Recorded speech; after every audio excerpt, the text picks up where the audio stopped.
Action. आइए वरुण दुबे से समझ लेते हैं। Good morning Varun, over to you. Good morning Mansi. तो शुरुआत करूंगा आरती इंडस्ट्रीज के साथ।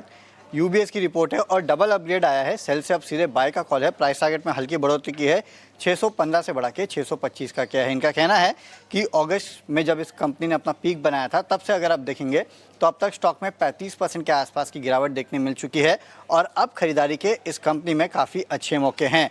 खासकर MMA वॉल्यूम जो है वो अच्छी रिकवरी दिखा रहा है, उसका फ़ायदा होगा और प्रॉफिटेबिलिटी जो है वो आगे चल के बढ़ते हुए नजर आएगी।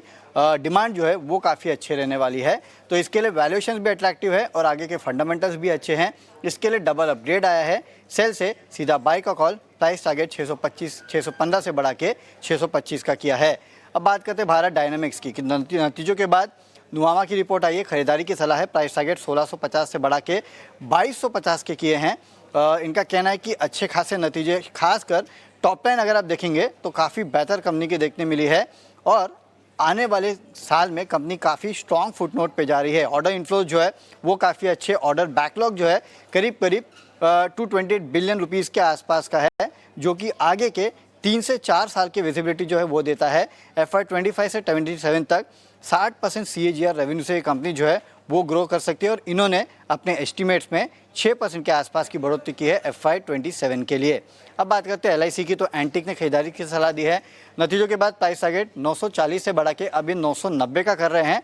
इनका कहना है कि स्टडी फाइनेंशियल परफॉर्मेंस जो है वो देखने मिला है। VNB मार्जिन जो है 4.5% के आसपास रहे हैं, जबकि सेक्टर में काफ़ी सारे हेडविंड्स थे, तो ये एक अच्छी बात जो है वो इनको लगी और आगे चल के AP में अच्छी रिकवरी होगी, ये मैनेजमेंट का कहना है। इनका मानना है कि आगे चल के 5 से 9% के CAGR से VNB और EV जो है वो इस कंपनी की ग्रो कर सकती है। मोतीलाल ओसवाल भी खरीदारी की सलाह दे रहे हैं और 1050 के टारगेट जो है वो LIC पे दे रहे हैं। और फार्मा, मोतीलाल ओसवाल खरीदारी की सलाह 1370 के प्राइस टारगेट है। इनका कहना है कि FY25 से 27 तक 9 से 18% तक सेल्स और पैट में आपको ग्रोथ देखने मिलेगी। वैल्यूएशंस अच्छे हैं।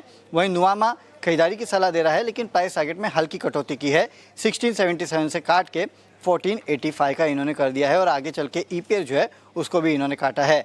इन्फो एज, मोतीलाल ओसवाल की रिपोर्ट, न्यूट्रल का कॉल, प्राइस टारगेट जो है वो 1350 का है। इनका कहना है कि जो एग्जीक्यूशन है वो अच्छा है, लेकिन मार्जिन जो है उसमें थोड़ी बहुत दिक्कतें हैं।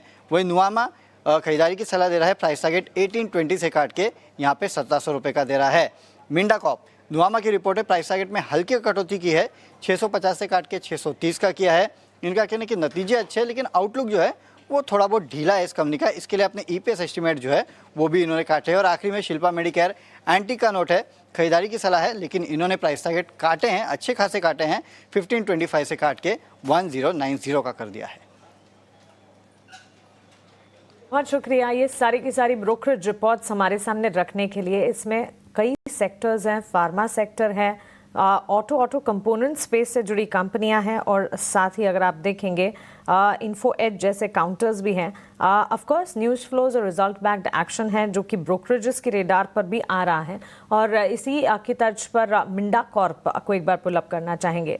मिंडा कॉर्प, निमेश, कल ये पूरे स्पेस पर ही हम बातचीत कर रहे थे। मिंडा कॉर्प के नंबर्स तब आने वाले थे, लेकिन ऑटो कंपोनेंट्स की ही अगर बात करें और हमारे फोकस रेडार पर सिर्फ मिंडा कॉर्प ही नहीं, संवर्धना मदरसन और साथ साथ सोना BLW, एक्साइड इंडस्ट्रीज जैसे स्टॉक्स भी थे। अगर किसी को ऑटो कंपोनेंट स्पेस को प्ले आउट करना है तो करना क्या चाहिए? और आज मिंडा कॉर्प के नंबर्स आए और इसी के साथ ब्रोकरेज के रिपोर्ट भी आए हैं। नतीजे अच्छे हैं, बावजूद इसके ब्रोकरेजेस ने टारगेट कट किए हैं। भले ही 650 से 630, लेकिन ब्रोकरेज की तरफ से टारगेट कट और उसके रैशनल भी आए हैं। लेकिन आपके हिसाब से ऑटो कंपोनेंट्स पर क्या कन्विक्शन है? और अगर हाँ तो संवर्धना, मिंडा कॉर्प, एक्साइड इंडस्ट्रीज, सोना BLW, ये सारे स्टॉक्स में से कौन सा स्टॉक है, कौन सी स्क्रिप्ट है जो बेहतर नजर आती है? मिंडा कॉर्प में तो कल एक्शन था, करीब 5-5.5% की तेजी पर क्लोजिंग दिखी थी। ये मिंडा कॉर्प की बात करें तो जिस तरह से चार्ट स्ट्रक्चर दिख रहा है, काफी स्ट्रेंथ देखने को मिल रही है और लोअर लेवल से 450 से हम लोगों ने जो रिकवरी देखी है, एक मजबूती के साथ रिकवरी देखी है। कल के सेशन में एक वॉल्यूम भी काफी अच्छे थे और एक ब्रेकआउट जो है वो देने की तैयारी कर रहा है। मेरा मानना है कि स्टॉक के अंदर स्ट्रेंथ है और आपको शॉर्ट टर्म के लिहाज से अगर बाय करना है तो काफी अच्छा दिख रहा है। ऊपर में मेरा मानना है 610 630 तक के लक्ष्यांक शॉर्ट टू मीडियम टर्म में देखने को मिल सकते हैं।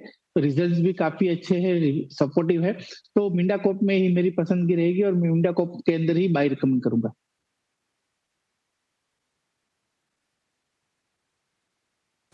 ठीक है, मिंडा कप 550 रुपये के भाव हैं और कल हमने क्लोजिंग ठीक ठाक देखी है और पिछले 4-5 सत्र से लगातार मोमेंटम में है। 500 रुपये वाला शेयर धीरे धीरे करके अब ये 550 रुपये के आसपास पहुंच गया है। मिस्टर राज व्यास, बहुत शुक्रिया आपका समय देने के लिए।